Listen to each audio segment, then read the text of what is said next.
तकरीबन देखा गया है कि कुंडली जागरण करने के लिए हमारे बीज मंत्र लम वम रम यम हम ओम उच्चारण बताते हैं कि हमारा तीसरा नेत्र खुल जाता है।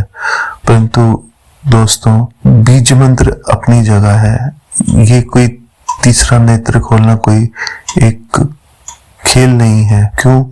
क्योंकि ये हमें भक्ति से जोड़ता है। ये एक भक्ति की आस्था की बात है।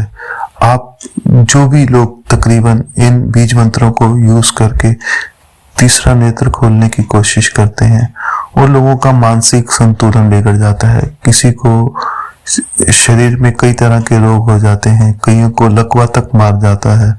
मैक्सिमम 80% केसेस दिमागी संतुलन बिगड़ने के दिखते हैं। उसका कारण ये है कि आप भक्ति नहीं कर रहे। भक्ति करने से हमारे पापों का नाश होता है, जो हमने कई जन्मों से किए होते हैं। वो पाप हमारे भक्ति करने से मिटते हैं।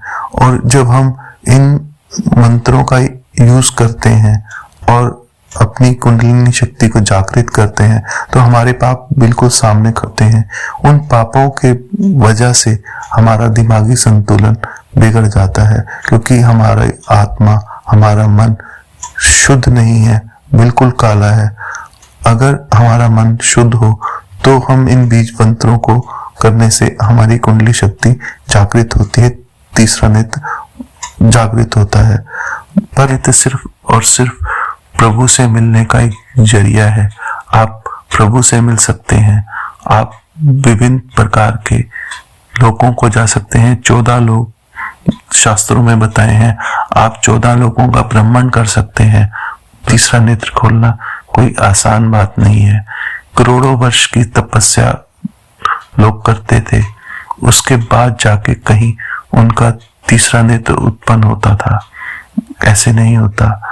आज के टाइम पे भी बहुत विश्व के अंदर मात्र कुछ चुनिंदा लोग हैं, सैकड़ों में भी नहीं, कुछ गिनती के अंदर कुछ लोग हैं जिनका तीसरा नेत्र खुला हुआ है। और जिनका नेत्र खुल जाता है उनको किसी तरीके की जरूरत नहीं रहती। वो भक्ति में ही लीन हो जाते हैं। उनको पैसे की जरूरत ही नहीं पड़ती। उनको समझ आ जाता है पैसा व्यर्थ है, पैसे की कोई अहमियत नहीं है। वो प्रभु में लीन रहते हैं। वो लोगों से नहीं मिलते। वो किसी तरीके का आडंबर नहीं करते। वो अलग थलग ही रहते हैं। इसलिए दोस्तों, अगर आपको आगे बढ़ना है तो आपको भक्ति करनी होगी। सनातन धर्म के अनुसार ओम का जाप, राम राम राधे राधे, या आपने कोई गुरु धारण किया है उसके द्वारा मिले मंत्र का यूज कर सकते हैं। सिख भाई वाहिगुरु वाहिगुरु का जाप करते हैं। मुसलमान भाई अल्लाहु अल्लाहु का जाप करते हैं। इन जाप से आपके जो पिछले बुरे कर्म हैं वो जलते हैं और आप की कुंडली शक्ति आगे बढ़ती रहती है और तीसरे नेत्र खुलता है। जो सारा दिन प्रभु का नाम बिना रुके उनकी माला चलती है, उनके दिमाग, उनके शरीर, हर हिस्से में प्रभु का नाम चलता रहता है। उन लोगों को भी इन बीज मंत्र की जरूरत नहीं होती।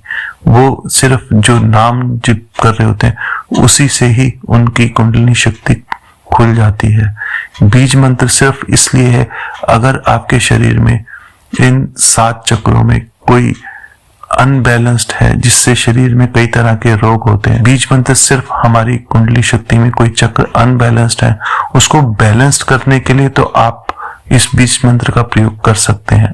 अन्यथा जैसे अनेक लोगों को मानसिक परेशानी है वो हो जाएगी और ना आप भक्ति के लिए रहेंगे, ना आप घर चलाने लायक रहेंगे।